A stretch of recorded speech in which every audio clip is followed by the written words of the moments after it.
Is the Commanders' best rookie an undrafted free agent?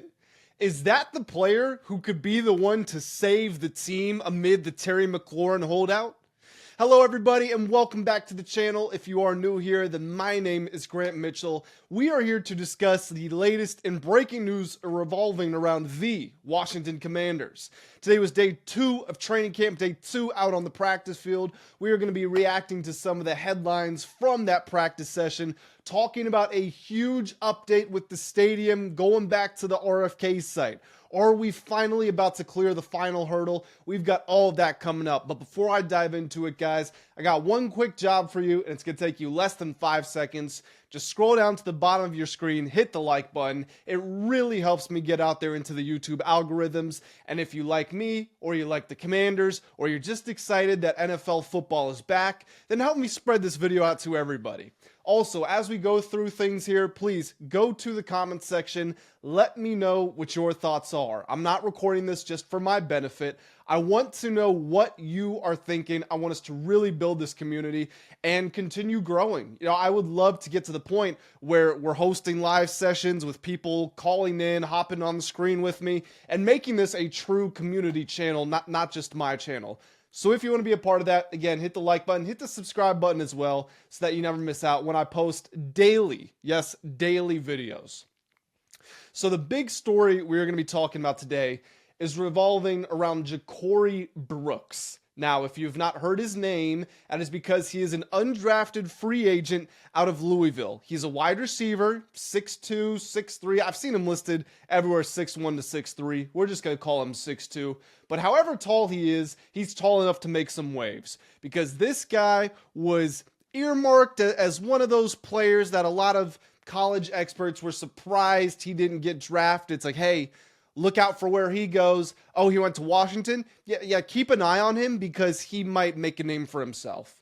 Well, we're finally out on the practice field with the rookies and the vets. Everybody's out there, aside from Terry, obviously, and he's really starting to show out. That's what all the reports from training camp say. According to Zach Selby, I think might be his name. He being Brooks, has caught multiple touchdowns on both days of practice so far. Now, it's mostly been red zone work, so I'm not saying that he's coming up with 50, 60-yard bombs, but he is proving himself as having a pair of safe hands. I tell you what, if Debo had multiple touchdowns, or if Zach Ertz or Ben Sinnott, we would have heard about it. But no, the guy who's done it is Jakori Brooks. According to Josh Taylor of A to Z Sports, Jakori Brooks is off to an insane start. Like I said, multiple touchdowns on both day. There was also video of him today staying late after practice to get reps with Marcus Mariota and Josh Johnson. And no, that's not because Jaden Daniels was being pretentious and had somewhere better to be. I'm sure that was not the case. Look, what this says to me is this is somebody who's coming in with the right mentality. When you go undrafted, it doesn't mean that you are lesser than somebody else in the grand scheme of life, but from a footballing perspective, it absolutely does. I mean, Luke McCaffrey had less than 200 yards receiving last year, but he was a 3rd-round pick. They're not cutting him. Jalen Lane was a 4th-round pick. They're not cutting him. Even Jakori Krosky-Merritt, who's in a crowded running back room, because he was drafted, they're not cutting him. Jakori Brooks, sorry, if you don't work out, it's no sweat off our back. Well, you know what the Commanders have already done to prove that they have faith in this guy? They've already signed him to a 3-year deal worth $3 million. Now, I don't know how much that is guaranteed, how much that is fully guaranteed, but they've already locked up this undrafted free agent. And again, that says a lot to me. Now, Brooks comes with a good pedigree. He isn't someone, let's look at Shannon Sharp, who came from Savannah State, and Shannon Sharp's a Hall of Famer, of course, but Savannah State was not known for producing like these huge NFL talents. It's not like he came from Chattanooga or something like that. No, he came from Louisville. He started at Alabama, did 3 years there. One of those seasons as a sophomore, he had 674 yards, 8 touchdowns. Last year at Louisville, he just cracked 1,000 yards, had 9 touchdowns. So he was productive. Again, he's tall, so he can make these highlight catches. You might be wondering, why didn't he go drafted? Well, he does have a slight frame, although he's 6'1", 6'2", 6'3", whatever the number is. He is under 200 pounds, and he had poor testing numbers. So that caused him to fall, but he has started to make a name for himself. And the reason I think this is especially important, really there's two reasons. The first one is that you look around the league and there are diamonds in the rough who completely change the way that teams are viewed at. You want to look at another receiver. Let's look at Puka Nacua, who I believe was a 5th-round pick of the Rams, and now he's regarded as maybe a top 5 receiver in the NFL. Fred Warner from BYU and the Niners, obviously. He was drafted in the 3rd round, which isn't, it's not a day 3 pick, but for him to be the obvious best middle linebacker in the sport, you would have assumed he was a top, 1st-round, top 10 even sort of pick. No, that wasn't him. If the Commanders, who historically have not drafted well, now we're seeing that transformation with Dan Quinn and Adam Peters, obviously. We know what Jaden is. We know what Mike Sainris still is. We have hope for Johnny Newton and Trey Amos and some of these other players. But if they got the diamond in the rough, they just got massive value considering they only had 5 draft picks in this draft. So the odds were stacked against them. If you hit on 50% of your prospects, you've done an incredible job. But this year, that's 2.5, so really it's either 2 or 3. Well, if you raise those odds and those numbers again with an undrafted player, it really helps out what is the oldest team in the NFL, a team that needs to get younger. The second part of why this is such an enormous deal is Terry McLaurin.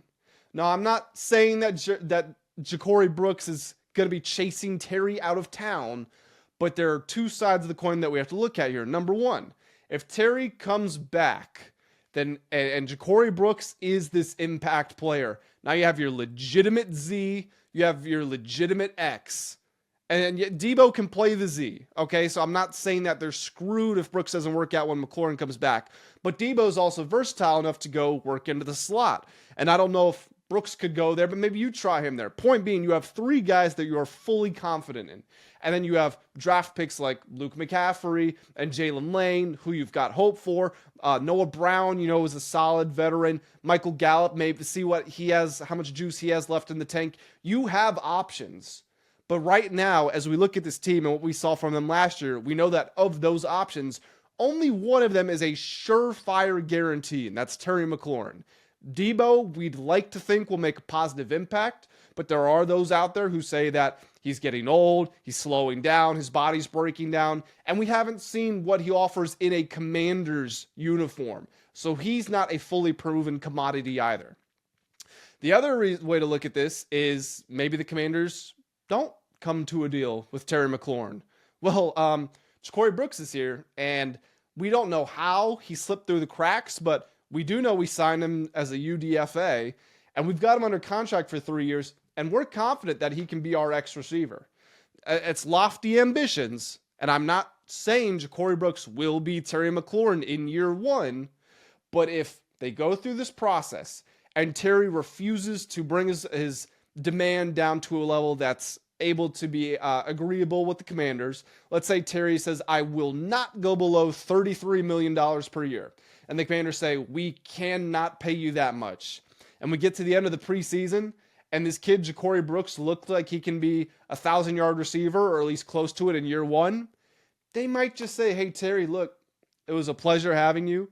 We can get a first-round pick for you, or we can get this asset for you, and we're confident in what we have. We like Brooks. We know that Debo's going to be the second guy. We like McCaffrey and Lane working the slot for the next few years. We have insulation with Gallup and Brown, and we're good to move on. Not that that would be fun for anybody. I love Terry McLaurin. We all love Terry McLaurin. This is not me chasing him out of town at all. Just an objective business overview of what a diamond in the rough does. This happens sometimes. The Seattle Seahawks just did something similar and very different circumstances, but they had Noah Fant, who's a good tight end. He's 27 years old in the middle of his prime. They drafted Elijah Arroyo from Miami, either in the 2nd or 3rd round. Might have been 2nd. I can't remember. One of those 2. And they cut Noah Fant because, hey, we found the kid we liked. He's cheaper. He's younger. He's got a high ceiling, and we're good. Not that the Commanders would cut Terry McLaurin, but it's just a situation where things change very quickly in the NFL. And when the future arrives in your lap, you have to act on it. And considering the Commanders don't have a lot of long-term deals that cost a lot of money, Daron Payne kind of being the exception there, and this is a contract year for him. We'll see what happens next year. If the Commanders assess the market and, like if Micah Parsons is out there, if they don't agree to if the Cowboys don't agree to a deal with him, I assume they would tag him at the very least. But there are guys out there with big money waiting to be made that would help the Commanders. And as we've talked about numerous times already on this channel, feel free to go check out some of my older videos. Terry McLaurin will be 30 this season. So if you're confident that you can get starting level production from somebody making less than $1 million, who is, how old is Jakori Brooks? He just came out of college. He's 23 years old versus Terry's going to be 30 in the first month of the season. And there's potentially a $30 million salary difference between the two of them. It's a very easy decision to make. So we'll see what happens here. Again, this kid had buzz going into the draft, had buzz coming out of the draft, had buzz when he got signed as a UDFA, has buzz after 2 days of camp. So we'll keep an eye on this situation. But this could be huge for the Commanders, and I don't want that to be lost on anybody. The other big thing that I want to talk about today before we head on out of here, we might be on the verge of one of the best days in the history of Washington, D.C. Now, I'm being a little facetious when I say that, but seriously, as someone who, I'm 27 years old, I never got to go to a game at RFK, and I've been to Jack Kent Cooke / FedEx / Northwest. I've been to games when they had all those different name variations, or it had all those name variations. As someone who wasn't even going to games at RFK, but just understands the pageantry and the history of the team and the tradition and the trajectory the franchise is on right now compared to the trajectory it was on when they were playing at RFK, and all those legendary players and the big moments and the culture of the Hogs and the identity of the team. For the Commanders to be on the cusp of going back could be monumental. And I know that we've given stadium updates for the last couple of days. This is probably the biggest news we're going to get until they get the full approval. That is a vote to return the Commanders to the RFK site has been scheduled for next Friday, August 1st. When this whole thing came up, the Commanders proposed this deal. They released renderings of the stadium. They revealed their terms, the amount of public investment that they were going to use versus what they were going to privately contribute. And the DC City Council said no. There's 13 people on this council. 4 people voted to approve the deal. 9 people voted against it. One of the people who voted against it was a guy named Phil Mendelson. Who is Phil Mendelson? He is the chairman of the DC City Council. Think of him essentially as their leader, their president, if you will. Well, Phil Mendelson yesterday agreed to a deal with the Commanders. And today he says, I am ready to call a vote for this stadium deal next Friday. So you have the leader of the team saying that I've made this deal and I'm calling the vote. What do you think is going to happen? He's obviously voting yes. And I would assume for him to feel comfortable enough to do that, I don't want to call them constituents, but the people who voted with him would probably feel comfortable enough going with him too. And think about it. If it was 4-9 before, add Mendelson, now it's 5-8. You just got to get 2 more votes because then it will be 7-6, the 7 being in favor of the stadium deal. And I believe you only need a basic majority here. So anything over 50%. Could be wrong, but I think you just need those 7 votes. Now, some of the terms, really all the terms of this new deal that the two sides have negotiated, they have not been released. Some of the old terms we knew. The Commanders wanted just over $1 billion public investment from DC. They were going to contribute $2.5 billion of their own.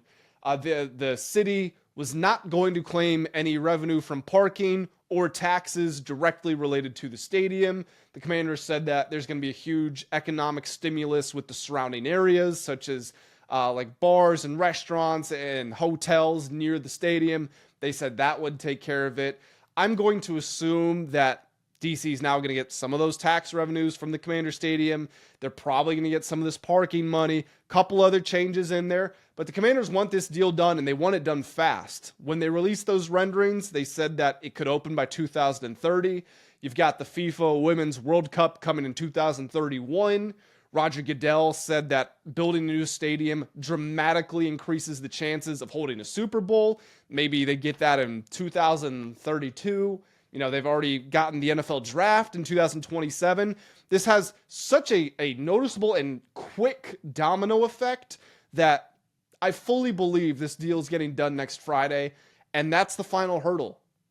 There's no more zoning requirements, community boards, city count, nothing. It's just done. And you're going to get a stadium back in the heart of Washington, D.C. at the RFK site. And I can't wait.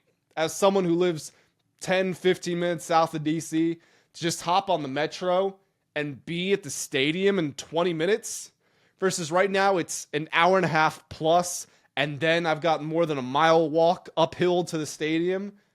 It's tedious. It doesn't feel like the Washington Commanders. It feels like I'm going to watch a team called the Commanders who don't represent Washington because we're somewhere tucked away in the corner of Landover, Maryland, secluded from everything that Washington, D.C. really is. No offense to anybody who lives in Landover. I'm not insulting you. I'm just saying that when you think of the Washington Wizards, where's Capital One? You get off right at L'Enfant, is it? And you're right there. I think it's L'Enfant. I go there all the time. I don't know why I can't remember the stadium name right now. The New York Knicks. You're right there in the hardest, where the Chicago Bears, these teams that represent big cities, the stadium's right there. So I want the Washington Commanders to play right in Washington, right next to the Anacostia River, right by the metro station, and I really hope this deal does get done.